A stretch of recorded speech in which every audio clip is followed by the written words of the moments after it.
तर तिकडे पुण्यामध्ये हॉर्न वाजवल्यानं दाम्पत्याला बेदम मारहाण करण्यात आली आहे। पुण्याच्या मुंढवा परिसरातली सगळीच घटना आहे।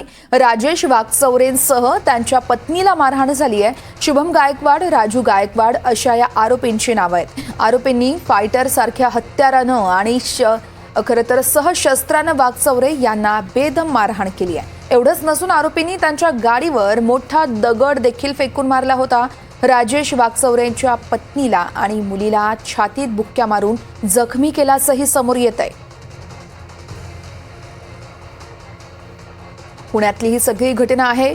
हॉर्न वाजवल्यानं दाम्पत्याला बेदम मारहाण करण्यात आली। त्यांच्यासोबत त्यांची मुलगी होती, तिला देखील मारहाण करण्यात आली आहे। मुंढवा परिसरात ही सगळी घटना घडली आहे। राजेश वागचौरे यांच्यासह त्यांची पत्नी आणि मुलीलाही मारहाण झाली आहे। शुभम गायकवाड आणि राजू गायकवाड अशी या दोन आरोपींची नावं आहेत। आरोपींनी फायटर सारख्या हत्यारानं आणि सहशस्त्रानं इथं वागचौरे यांना मारहाण केल्याचं पाहायला मिळतं। एवढंच नसून आरोपींनी त्यांच्या गाडीवर मोठा दगड देखील फेकून मारला।